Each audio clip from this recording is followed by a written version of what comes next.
Welcome to today's Global Connections program. I'm Bill Miller. What is the United Nations Human Rights Council doing to focus the spotlight on challenges to people of African descent? My guest today is going to bring us up to date on this very important topic, and we're going to talk about what a high-level working group has been doing. My guest today is Professor Ricardo Sunga, and Professor Sunga is Chair Rapporteur of the United Nations Working Group of Experts on People of African Descent. He is also an assistant professor at De La Salle University College of Law in the Philippines. Professor Sunga, welcome to today's Global Connections program. Thank you for having me. I'm delighted to be here. I appreciate you being with me today. Let's talk about this United Nations Working Group of Experts on People of African Descent.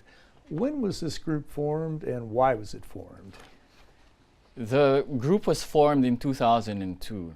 The year before that, the World Conference Against Racism was held in Durban, South Africa. And in that conference, people of African descent were identified as a specific victim group. And a lot of it has to do with the history of the transatlantic slave trade, the history of slavery. It has effects which are felt by people of African descent many years later on, generations upon generations. And the current forms of racism, racial discrimination, xenophobia, Afrophobia, there's a link between them and the historical injustices of the past. Now, your group consisted of 5 professionals, one Yes. from France, one from Jamaica, one from South Africa, one from Poland, and you're from the Philippines, Yes. which is really a very prestigious group. 5 people selected from around the world to focus attention on this. Talk just for a moment or two about the selection process. I think it's fascinating how the 5 of you were selected for it. Okay. Well, we are a special procedure of the UN Human Rights Council. We are a monitoring tool. We carry out country visits, we have a communications procedure, we do our reporting to the UN Human Rights Council and to the UN General Assembly. And we are chosen by the UN Human Rights Council.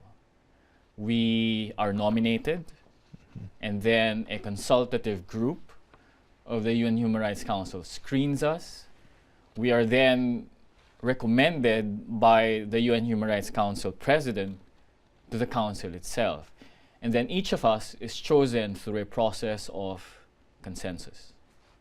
It's a very elaborate process and it's a very prestigious position, no doubt about it. Let's talk about the countries before we get into the recommendations. How many countries did you visit? Which countries did you look at in this basically study that we're talking about? Okay. In our report to the UN Human Rights Council, we presented our observations and recommendations following our 2 country visits.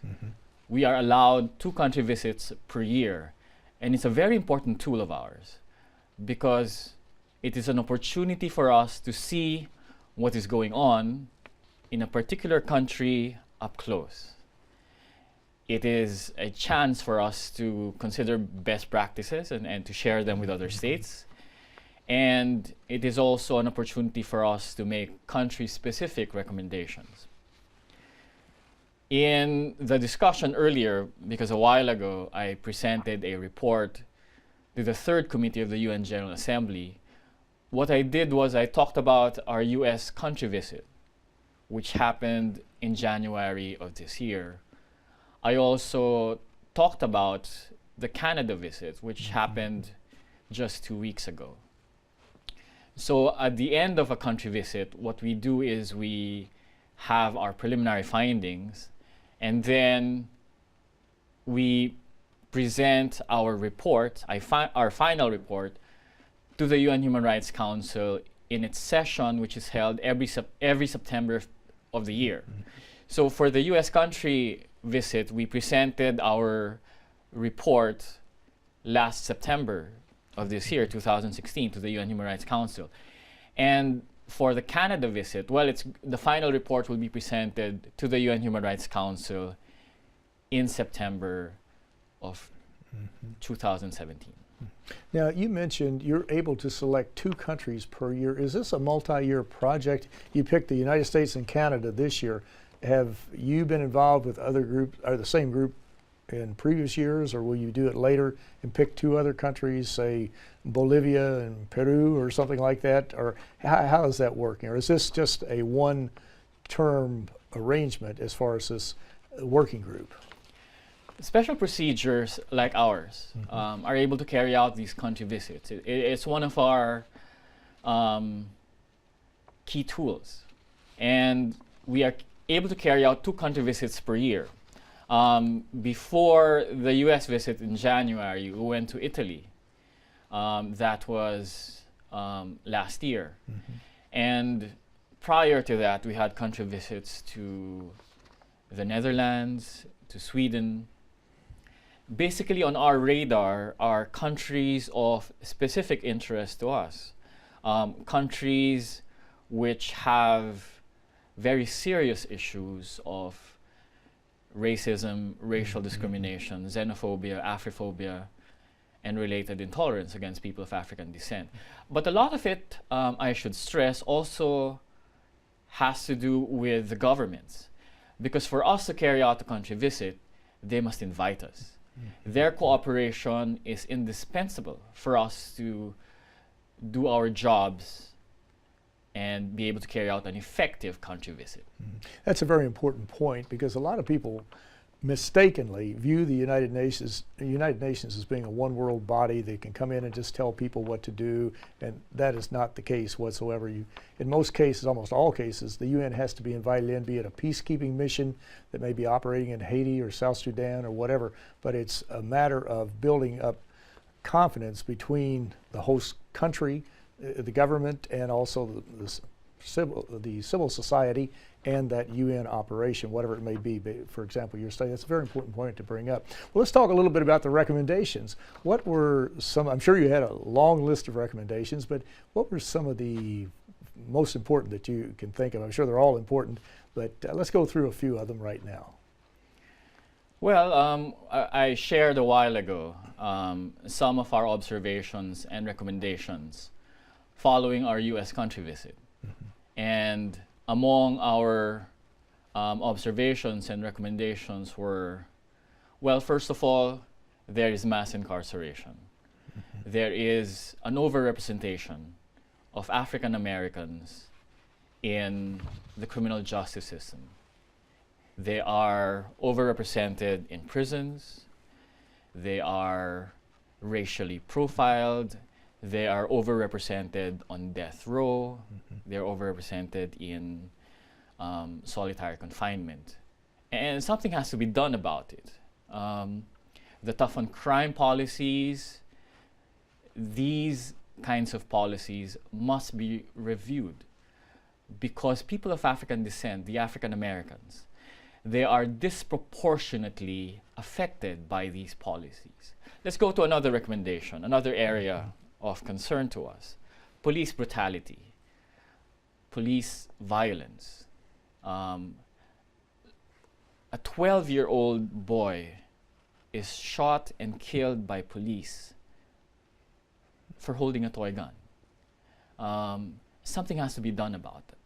There should be an independent external investigation. Police officers must adopt a de-escalation approach. They must not shoot to kill. They must observe the UN principles and guidelines on the use of force and firearms by police officers. These are just some of our recommendations. And you mentioned the incarceration level, and of course, it is just proportionally out of, there's a tremendous imbalance between the number of African Americans in American prisons, as far as, and most of them, as I understand it, are in there for minor drug offenses. It's not major crimes, but minor drug offenses that in another community, the white community or whatever, many people would never be prosecuted for, but that's not the case in the African American community. And of course, you were talking about the de-escalation of violence with police officers. Many communities around the United States have done exactly what you're talking about. They have training for their police officers. They work through these problems. They look upon it not as a confrontational setting, but one that you can work through dialogue or some type of negotiations in many cases. Now, some cases you can't, but in most cases you probably could, and that is absolutely critical that the move forward in that area.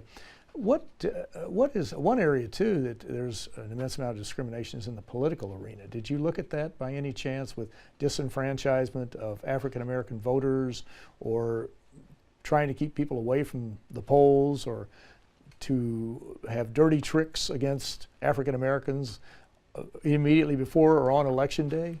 You know, we talk to African American communities here, and we listen to some extremely powerful, extremely moving testimonies, victims of police violence. Mm-hmm. We also heard testimonies about difficulties in voting. We heard testimonies about the rather strict requirements in order to be registered as a voter. And our take is that voting is a civil and political right, and all steps must be taken so that people of African descent, African Americans, they are able to enjoy the right to vote. That is absolutely critical, very, very critical. And of course, in some cases, you have situations where the number of voting places have been reduced, which creates longer lines. People have to stand in line, in some cases 3 and 4 hours, which is absolutely an abomination. There should be no state or any community, any place in the country, or in any country where you have a democracy, where people have to stand in line for 3 or 4 hours to exercise their right to vote. It's just absolutely untenable. But that is indeed the case, and it's something that we need to do. What were some of the other areas that you looked at? I know we probably won't get through all of them today, but what are a few of the others? Yes, I want to talk about children. Mm-hmm. I want to talk about the way the children are perceived. We've heard testimonies of children, even very young children, being perceived as aggressive, and children who are slightly older, they're being perceived as aggressive and violent. Mm-hmm. There's something that should be done about it. There is this misconception, this misunderstanding of people of African descent.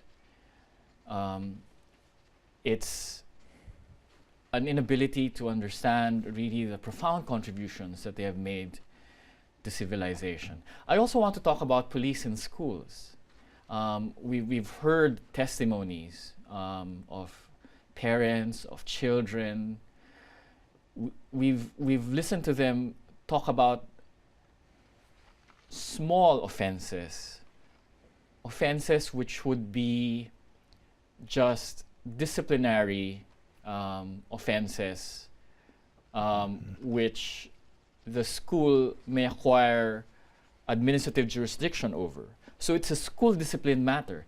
And yet, in some states, they are criminalized. They are made crimes. And the police are in schools. The young African Americans, they are arrested, and their futures, the futures of these young African lives are put in jeopardy because of their race. It's been described as a school to prison in pipeline, and our working group believes that children should be in schools. They should not be in prisons. And we're talking about the United States and Canada this year, but it could certainly well apply. What we're talking about today could apply to other countries, maybe not to the same degree, but many similar situations. Well, you're watching Global Connections Television, which is a privately funded, independently produced program. The opinions expressed on Global Connections are solely those of the moderator and his guest. We would encourage our viewers to go to our website at www.globalconnectionstelevision.com to view previous programs. Also, if you're interested in our topics, please feel free to download them and to share them with your family, friends, colleagues. If you're involved in a PBS or community access television station, or perhaps an educational institution that has an intra-campus television hookup, or even if you just have a website, just tap into them and download them free of charge at no cost, because Global Connections Television is provided as a public service to help us better understand how we live in an interdependent world, and international issues that impact people in other parts of the world will certainly impact us no matter where we live. Today we're looking at what one United Nations agency is doing to help or to focus attention on people of African descent. And my guest today is an expert on this high-level group of experts looking at a very, very important topic. Professor Ricardo Sunga is the Chair Rapporteur of the United Nations Working Group of Experts on People of African Descent. We have so much more to cover before we run out of time, Yes. but let's shift gears here just for a moment. There's another very important issue that came up, the International Decade for People of African Descent, and it's running from 2015 to 2024. Yes. What exactly is that International Decade, and why is it important? Well, it's a UN instrument, and it is a platform for discussion on the human rights of people of African descent. It has 3 themes: recognition, justice, and development. For people of African descent, recognition. We have found that worldwide, people of African descent are being assimilated. And the problem with that is they are invisible. There is no data on just how many how many of them are being arrested, how many of them have jobs with low wages and with little job security. There's a need for data disaggregated along ethnic lines, and data collected on the basis of a voluntary self-identification. Let's go to development. So people of African descent, there are a range of issues with their enjoyment of their economic, social, and cultural rights. The right to housing, right to food, their environmental rights, the fact that they are more likely to live in neighborhoods which are near dump sites or factories, which present health issues. And finally, justice. We like to use the term reparatory justice because it's important to link what is going on now with the historical injustices of the past. Slavery, the slave trade, all of that has an effect on the lives of people of African descent up to today. And it's best to talk about history in the context of reparatory justice. The Caribbean community has a model which we are endorsing. It's a 10-point action plan, and it has elements of apology, technology transfer, debt relief, and many of these elements are globally relevant, and they can be tailored fit according to the unique experience of a state with Afrophobia against people of African descent. And it's very important to focus on this. Have you looked at what you would like to see happen? Excuse me, you mentioned we have to do something about this. Yes. And I think you're absolutely right. What would you like to see happen with your report, and also focusing on this International Decade for people of African descent? Those are 2 major instruments. What would you like to see come out of this? What we would like is to have a constructive dialogue, an ongoing constructive dialogue about the issues. And this constructive dialogue, we hope, will lead to action plans at the international level, at the regional level, at the national level. Action plans which consist of laws. Laws, for example, that address racial profiling, that address the death penalty. We are calling for the abolition of the death penalty. And there are many issues against the death penalty. An issue that we would like to highlight is its disproportionate use against people of African descent in relation to the rest of society. And we would like to have a discussion also on housing, on food, action plans, concrete action plans, laws which will uplift the lives of people of African descent, because they are a specific victim group, and their human rights issues, they must be addressed.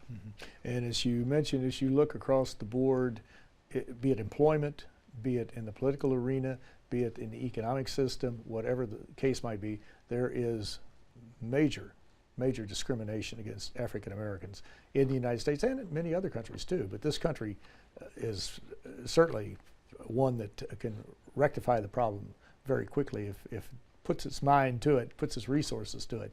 Well, as you look at this whole situation, what do you see as the major problem? We talked about what you'd like to see happen, but what do you see as the major problem as far as helping people to understand what the situation is, to better understand the ramifications of the current obstacles, blockades, the discriminatory practices that are set up against African Americans in many cases, not every case, but in many cases?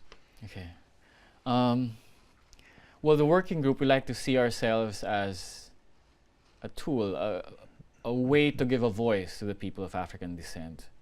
And they themselves have told us that underlying all of the racial discrimination, racism, underlying the xenophobia, the Afrophobia, the related intolerance, underlying that is this attitude.